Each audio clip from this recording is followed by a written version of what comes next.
Major breaking news out of California. The United States Court of Appeals for the Ninth Circuit has just received from Rob Bonta and the state of California its emergency motion papers seeking to stay the order by Judge Roger Benitez that, if not stayed, will enjoin California from enforcing its so-called large capacity magazine ban in that state. I have quickly reviewed California's briefs and papers. I'm going to tell you what I think about them. And the answer is, in short, I don't think much about them. Stay tuned. Hey folks, I'm Mark Smith, host of the Four Boxes Diner, proud American gun owner, constitutional attorney, member of the United States Supreme Court Bar, and author of First They Came for the Gun Owners, the detailed account of how the anti-gunners intend to take over our gun rights, step by step. Check it out. You got to know what they're intending to do so you can help stop. All right, folks, so tonight, California filed its motion for a stay, an emergency stay, of the ruling by Judge Benitez that, if it's not stayed, is going to enjoin California's ability to enforce its so-called large capacity magazine ban, which are magazines that hold more than 10 rounds. So the bottom line is, I've now reviewed California's papers, and they're about as good as they can do, but they do not have a strong hand, and they're actually missing a lot of arguments that they're not going to be able to rebut, and they're trying to sweep things under the rug that they're not going to be able to sweep under the rug at the end of the day. So let us begin. First of all, you know when you're dealing with anti-gun briefs, they're on weak legal, on a sort of thin legal ice when they start by appeals to emotion. And all these anti-gun briefs, including California's, go right at the heartstrings. But that is just not going to work at a court of appeals. Specifically, they start off with saying that since 2010, that these magazines with more than 10 rounds have been used in mass shootings, and so on and so on. And they keep talking about how this threatens public safety and involves mass shootings in the typical anti-gun rhetoric. Okay, so there's several problems with this right off the bat for California's argument. The first is, we know from Bruen and Heller and McDonald, they all basically say that the balancing of interest between guns are good and guns are bad has already been resolved, and it finds itself in the text and the history of the Second Amendment. So that's not debatable anymore. It's in the Constitution. It has to be followed unless you want to amend the Constitution by Article 5 procedures to remove the Second Amendment. And that's not going to happen because we already have 27 permitless carry states, and that number is growing. So Americans want their guns. We're really only talking about these handful of crazy anti-gun states, one of which, of course, is California. So beyond this appeal to emotion, they then go on to talk about how large capacity magazines were invented long after the founding, the ratification of the 14th Amendment. But so what? Because California does not then talk about or cite to the fact that Heller and Caetano and even Bruen say that the Second Amendment protects weapons and arms that are in common use by Americans for lawful purposes today in the 21st century. And if you recall from Caetano, the Supreme Court said in 2016 that any argument that suggests that the Second Amendment only covers weapons that were in existence at the time of America's founding is, quote, borderline frivolous. That's not me. That's the United States Supreme Court has made that comment on multiple times. Because just like under the First Amendment's right to free speech and the First Amendment's right of free press, those constitutional amendments cover modern day appliances and conveniences like computers, phones, radios, televisions, and so on.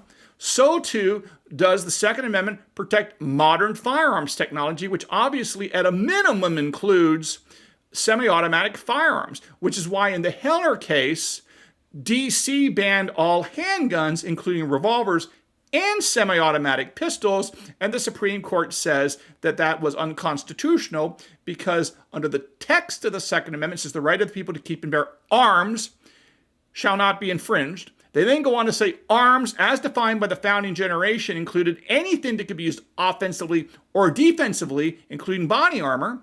So textually, obviously, a gun can be used offensively or defensively for protection or otherwise. So it's clearly an arm textually.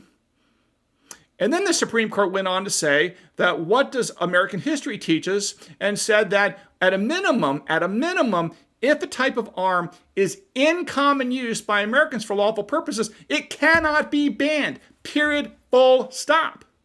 And we have a numerical threshold because, as you know, in 2016, the Supreme Court in the Caetano case, specifically the concurrence by Justice Alito and Thomas, said that stun guns, which, by the way, are not technically firearms, stun guns are not technically firearms, and that proves the point that arms under the Second Amendment doesn't just include guns, it includes things like knives and also stun guns, but I digress. So in the Caetano case in 2016, Justice Alito points out that there were approximately 200,000 stun guns owned and possessed by Americans in 2016. And thus they were in common use and protected. So 200,000 people, or 200,000 of these items, or 200,000 people either way, is in common use according to the Supreme Court. There are certainly more than 200,000 guns in America of all types, and there's certainly more than 200,000 magazines that hold more than 10 rounds. In fact, as Judge Benitez points out, there's probably somewhere in the order of magnitude of 100 million plus of magazines that hold more than 10 rounds because they're obviously what everyone owns. Everyone has 30-round magazines. Everyone has 15 or 17-round magazines for the semi-automatic pistols. They're ubiquitous. And that is obviously the case, but we're going to get beyond that because don't forget that, as I've taught you before, there's two types of gun cases in America. There's two types of Second Amendment cases, and this is where California really blows it, okay? That is, you have cases involving the Second Amendment that challenge modern-day gun or arms bans. If you're dealing with a case that deals with a gun control law that bans a type of arm or in some way, then you're dealing with a Heller legal standard or legal test arising from Heller, which is if the arm is in common use, it cannot be banned. And why is that? As Heller explained, it cannot be banned because the only possible historical basis for banning an arm in any respect in American history is if that arm is considered or is dangerous and unusual. Dangerous and unusual conjunctive. And if an arm is in common use by Americans for lawful purposes, it cannot possibly be unusual. And thus, the gun, or the arm, in this case involving California magazines that hold more than 10 rounds, it cannot be unusual because it's in common use, and thus it cannot be dangerous and unusual. California doesn't address this in any real respect here. Now, so let us carry on. So again, if you're dealing with an arms ban case, which we're dealing with here in California, it's the Heller in common use test. If you're not dealing with an arms ban situation, you're dealing with a Bruen methodology problem, which is meaning anything else other than arms ban cases. That means 18 to 20-year-olds, can they have guns, where you can bring your gun, sensitive places issues, licensing requirements, licensing fees, all these other issues other than gun ban cases or arms ban cases, including magazine ban cases. Those are dealt with the Bruen situation. And again, the way to understand this, and this is very important for those of you involved with this California case, is to think of this way. Heller and Bruen embrace the same methodology of interpreting the Second Amendment. The same methodology of interpreting the Second Amendment. And that methodology is really kind of a three-step process if you want to be really fine and nuanced about it. The first step is you look at the text of the Second Amendment as defined by the Supreme Court in the Heller case, because the Heller case defines every term in the Second Amendment. It defines who are the people, which is all Americans and maybe even more than that. It involves arms, which are anything that can be used offensively or defensively. It defines to keep, which means to possess. It defines to bear, which means to carry. Okay? All those things are defining the text of the Second Amendment. And in both Heller and Bruen, they define the text of the Second Amendment. And then once a modern-day gun control law is implicated by the text of the Second Amendment, then the burden shifts to the government to justify it using history. Now here, when you're dealing with a magazine, which is a type of arm, clearly that's implicated by the text of the Second Amendment because it's implicating the right to keep and to possess a type of arm, i.e. this magazine. And we'll get to why it's an arm in a second. Now, once that's implicated, the burden shifts to the government, in this case California, to do historical analysis to show that there's a historical tradition of restricting or regulating or banning or something that justifies the modern-day gun control law. Basically, what the Supreme Court wants to know is that the modern-day gun control law that they're trying to enforce today has a very clear historical analog at the time of the founding. And the best example I like to give is this. If you go out and take your gun and you commit cold-blooded murder today in the 21st century, you cannot go to court and say, I have a Second Amendment right to keep and bear arms, and thus I have a Second Amendment right to murder someone with my gun. Because if you go back to the founding, laws banned Americans, even though they had the right to keep their arms at the time of the founding, they did not have the right to use the gun to murder people. There was laws that prevented you from murdering people with your guns at the time of the founding. And that's the kind of long-standing restriction on the use or possession of a gun that has been with us since 1791. That's what the Supreme Court is looking for, that kind of long-standing history of everyone understands that the Second Amendment guarantees a lot of things, but it doesn't give you the right to commit cold-blooded murder. That's the idea here. So again, now you understand it's text in the history, but here's the key to understand, that if you're dealing with an arms ban case, the historical work of any potential historical analogy or historical analog law has already been reviewed and analyzed. By whom? By the Supreme Court in Heller. Because remember, the Heller methodology of text first, history second, and the 19th century confirmatory evidence, if it exists, was done in Heller. The same methodology was done to interpret the Second Amendment in Bruen. The same exact process. Text, then history, then confirmatory 19th century history, if that exists. Bruen did the exact same thing. It's just that spelled it out in more detail because the lower courts kept screwing up the Heller methodology, so Bruen made it a sippy cup process. But here's the kicker. That methodology gives rise to what are known as legal tests. In the Heller dealing with gun bans, they said, okay, we've looked at all the historical analogs, and the only way the government can ban a gun is if it's dangerous and unusual. And the way the court derived that was by looking at history. This is extremely important for the California case, because what happened is Judge Benitez made a major mistake, and it is coming back to bite the Second Amendment plaintiffs right here, because in the California brief, on page 8 of the California brief, it specifically says, and this is where the Benitez thing kind of bites the Second Amendment plaintiffs on the butt. This is what California writes. As to Bruen's threshold inquiry, the district court held that large capacity magazines are arms within the meaning of Second Amendment and that they are in common use because they enjoy present popularity. But see, they're doing what I told you they were going to do, which is not right. Specifically, the text of the Second Amendment involving the text as to what arms mean is nothing more than something that can be used offensively or defensively. That's it. But you can see that the in common use test is not text-based. The in common use test by Americans for lawful purposes is part of American history. It's on the historical level. Now, why is that important? It's important because the burden of proof is on the government when you get to the history level. At the textual level, the Second Amendment plaintiffs have to plead a case that says that whatever the government is doing is implicating the text of the Second Amendment. Once that's done, then the burden shifts to the government, and the government has to then use history to prove its case. The modern gun control is constitutional. In Heller, they tried to justify a ban on handguns, and the Supreme Court looked at that history and says, no way, no how. There is no historical basis for banning any type of arm that's in common use by Americans for lawful purposes. And the Americans get to pick their own guns. The government doesn't pick the guns we get to own. We get to pick the guns we get to own. That was at the historical level. Now, the reason why this is so important in the California case is because California is trying to suggest, and is arguing specifically on page 8, that the in common use test is actually part of the textual inquiry. No, 1000% wrong. Terrible mistake.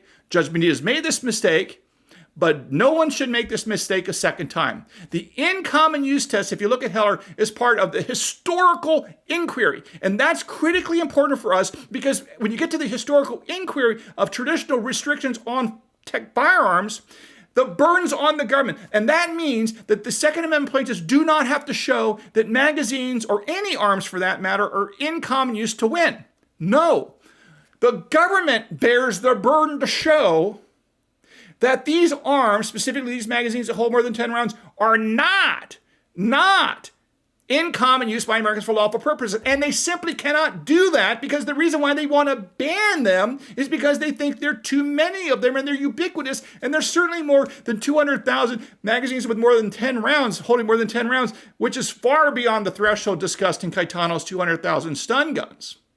So this is why it's so important to really understand text and history. And again, what the California is trying to do here is they're trying to pretend that Heller doesn't exist. They're trying to pretend that the Heller is not the binding Supreme Court precedent when you're analyzing an arms ban case, but it is. Now, there's another reason why it's very important that the Heller case be shoved up to the front of this matter and not the Bruen test. Because remember, Bruen and Heller have the same methodology, but they reach different tests, different issues. And Heller is still good law because remember, Bruen cites favorably to Heller repeatedly.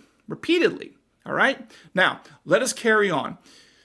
The government is not able to show that these things are not in common use, right? Because they are in common use. That's why they wanted to ban them. So let us carry on. The next interesting thing that California does, and it's really a sign of weakness, is they keep boasting about the fact that since Bruen, 10 other federal district courts have agreed that the Second Amendment is not violated with these magazine bans. Okay, if you're relying on district court precedent, which is the lowest court. Now, you know, under Article 3 of the U.S. Constitution, you have what are known as the Supreme Court, and then you have what are known as the inferior courts. Not my word. That's the Article 3 word.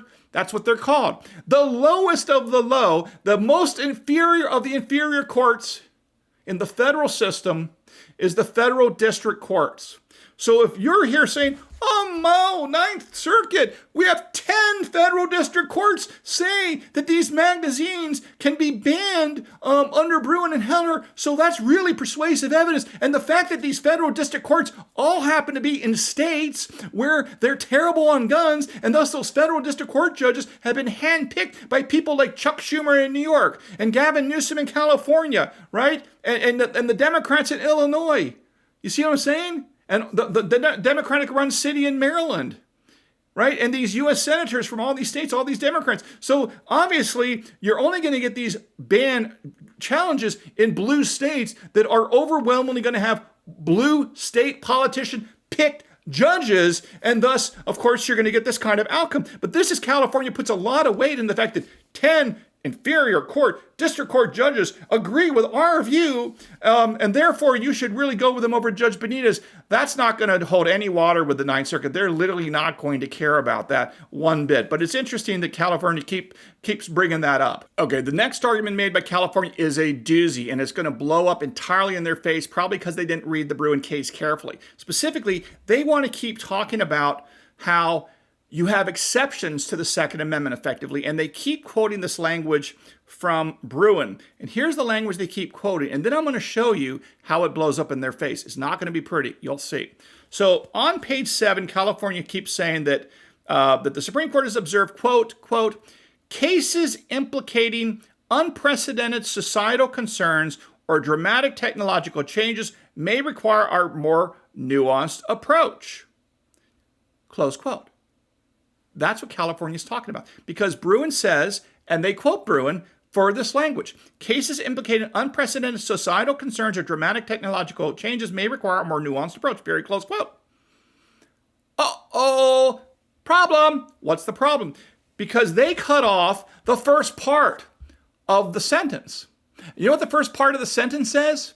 That Heller is the law, as is Bruen.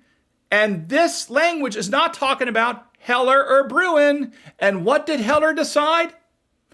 Oh, it's an arms ban case.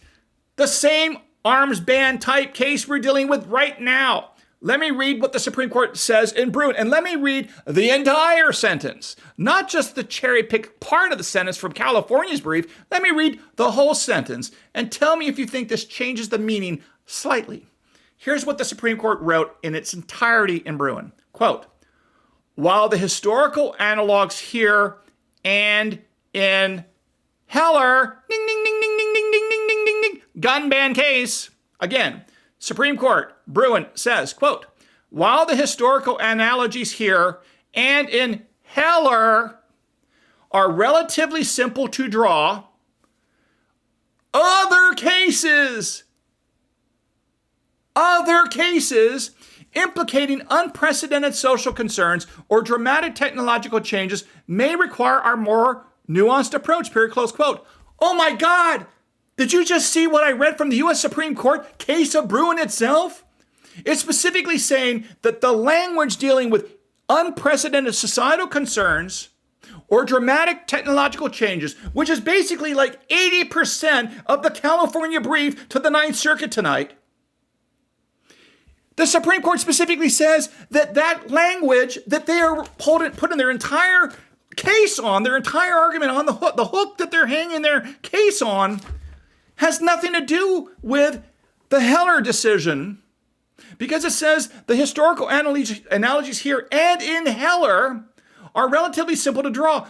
Other cases is what the Supreme Court says. Other cases implicating this other stuff may deal with other issues, but we're not talking about other cases. We're talking about an arms ban case that Heller specifically holds and explains the test, the legal test, the rationale for how you decide arms ban cases. So California is quoting half of the sentence, but is ignoring the first part of the sentence that specifically says when you're dealing with a Heller situation. And what is the Heller situation? The Heller situation is an arms ban case.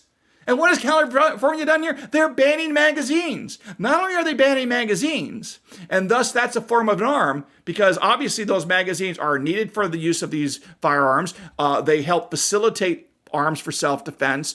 They're no different than barrels. They're no different than triggers. They're no different than firing pins. They're no different than ammunition, and all those are considered arms. So they're arms for all those purposes, but magazines also function as arms under the text of the Second Amendment in another way, which is this. Just think about this conceptually. And this is very important to understand because this requires a little bit of nuanced thinking, but it's very understandable once you understand what I'm about to say, and that is this. Heller says that you're not allowed to ban a category of firearms or any kind of arms that are in common use by Americans for lawful purposes. And what is this California case doing? They're banning magazines, yes, and the magazines are a part of an arm in the same way that ink does not appear in the First Amendment, but it's still protected by the First Amendment's right to a free press and right to free speech, right? Ink, pens, paper, computers, blah, blah, blah. You get it. Okay, think about this. What is a ban on magazines that hold more than 10 rounds effectively? What is it effectively? It is a ban on a type of firearm. It is a ban on a category of firearms. How so? If you ban magazines that hold more than 10 rounds, you have effectively banned an entire category of firearms, i.e. firearms that are capable of holding more than 10 rounds without having to reload. You see what I'm saying? The category of firearms is actually, so not only is this California thing a magazine and thus an arms ban magazine, a magazine ban and thus an arms ban because of that, it's also a firearms ban magazine because it's banning all firearms that are capable of shooting more than 10 rounds without having to reload. So it is a firearms ban case in addition to just an arms ban case. So the point being, this is an arms ban case. And as the Supreme Court in Bruen and Heller says, arms ban cases are governed by a single legal test. If it's in common use, you cannot ban it. And the burden to show it's not in common use, it lies not with anyone but the California government. And California cannot possibly meet that burden. That's why they try desperately to avoid talking about Heller, and they want a second crack at the apple to say, oh, we want to redo all that work. We want to do all this historical work. No, you lost in Heller. Heller did all the historical work. They did all the textual work. They came up with the legal test of in common use. Game over. You can't win if the law is applied and followed correctly. And just to show you how they're trying to conflate the textual analysis with the historical analysis, they do it again on page 13. The California says, quote, specifically, the text protects only those weapons in common use today for self-defense. No, 100% wrong. The text is an arm is something that's used offensively or defensively. The in common use is part of the historical traditional analysis where the burden lies with the government to justify the ban. But you see how California, as I predicted, these anti-gunners are trying to conflate the history, which is the in common use, with the text. And the reason why they want to do it is because at the textual level, the burden is really on the Second Amendment plaintiffs. And on the historical level of the debate, it's with the government. And they don't ever want the burden to shift to them because they get their butt kicked. And here on page 13, this language in the first paragraph presents my exact point. Again, specifically, the text protects only those weapons in common use today for self-defense. No. You see how they're complaining? The text protects those weapons in common use? No. No, in common use is part of the historical part of the methodology, and the government bears the burden at that step. That's why it's so important and was wrong that Judge Benitez got this wrong. I'm not beating the guy up, but that is a critical error that hopefully the people litigating the Ninth Circuit are going to fix this because it's clearly wrong by Judge Benitez what he did there. And if you look at the Heller case and the Bruen, you can test it. It's very clear that in common use is part of the historical analysis, because the way the in common use test was derived was by looking at historical analog gun regulations that derived that test. They did the historical work to give rise to that test. That's why it's at the historical level. And at the historical level, the government bears the burden. On page 15, guess what? California actually does put in the entire sentence. They finally say the Supreme Court emphasized in Bruen that, quote, while the historical analogies here and in Heller are relatively simple to draw, other cases implicating unprecedented societal concerns or dramatic technological change may require our more nuanced approach. But again, they're trying to pretend that the first clause of that sentence doesn't exist, because Heller, again, is the ruling standard. That is the test. That's the binding law. Do not think that Bruen governs this test, governs this case. It simply doesn't. Heller governs it. Now, it's really the same idea, but you don't have to go back and do all that work, because Heller did the work, and the Supreme Court is the Supreme Court, and everyone else, including the Ninth Circuit Court of Appeals, are indeed inferior courts. The last point I want to make about this California brief, and I have plenty of other things to say, is on page 17. Two quick points. First is they say that Americans, basically, they're trying to argue that Americans possess large capacity magazines to meet a subjective need for self-defense. But here's the thing. They're trying to say that, well, where's the subjective need coming from? No, you don't need to go there. If you read Heller, it specifically says, they talk about handguns, and here's the language. It says, for whatever the reason, Americans overwhelmingly choose handguns for their means of self-defense. The Supreme Court said that in Heller. And what the Supreme Court was getting at is, we, the government, we, the judges, we're not going to tell what somebody in Kansas or California wants to use for weapons. It's up to we, the people, to make those choices. So for whatever reason, whyever they're doing it, for good, bad, or ugly, they pick handguns.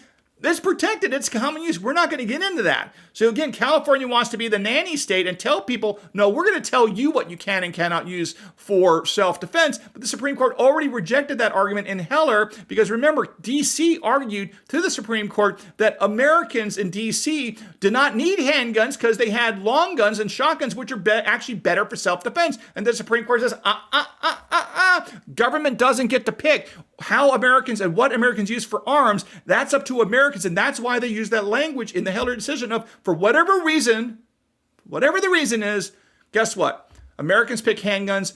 They're protected. That's all we care about. We don't care how many times they're shot. Remember, there was no discussion. By the way, California tries to talk about how many times these things are shot again. But here's the thing. There's no discussion of how many times handguns are shot in Heller. There's no discussion of how many times stun guns are used to taser someone in Caetano. The use of the gun is the mere possession. The gun on my nightstand is used every single night and has been for decades, okay? Even though I've never fired the thing, at least at my house. The point is, I'm still using the gun even if I never actually pull the trigger. And that is what Benitez said, and that's pretty clear, because that's what the Supreme Court said in Heller, and also in a sense in Bruen, because they said carrying the gun, just by carrying the gun in case of confrontation, is using the gun. So again, California's argument here on page 17 is not going to fly. The other interesting thing is, it's funny how they keep trying to tie this into the gun industry and gun industry marketing, okay? They say, well, this in common use popularity thing, it would allow the gun industry to control the bounds of the Second Amendment. Okay, this is just plain stupid. Okay, let me tell you this. It's a guy that's worked in and around Wall Street like his entire career. You know what? There's a lot of things you try to sell, you can't sell because no one wants it. And that's the same with all products. How many of you have CNN Plus? That would be nobody, because they offered the product of CNN Plus and no one wanted it. It got canceled. How many of you own New Coke? That would be nobody, because they tried New Coke. No one wanted it. You don't think Coca-Cola and CNN have money for budgets? And how many blockbuster films? They spend hundreds of millions of dollars making and marketing films in Hollywood, and then no one goes to see them? So this notion that the supplier of a good, the maker of the good, the seller of the good drives demand is stupid and clearly false.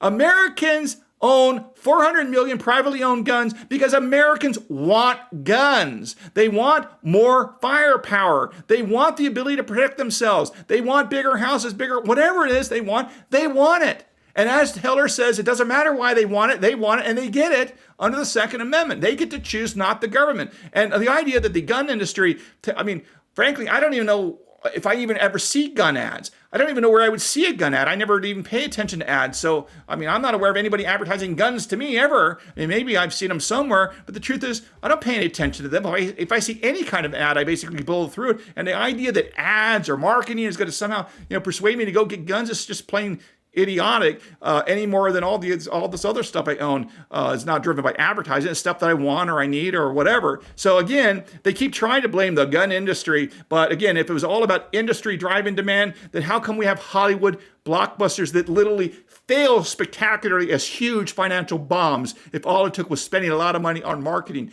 Obviously, it takes a lot more than marketing money to make a product sell. People actually want the product. And when it comes to guns, you want the best gun, the most powerful gun, the easiest to carry gun, and the most ammunition, because when you need it, you really need it. It's like a fire extinguisher. You may not need it your whole life, but if you do need it, like a life insurance policy, you really, really need it. All right, folks, hope you learned a little bit something here. I'm going to do a little bit more on Twitter, and we'll talk a little bit more about this brief, but it's late tonight.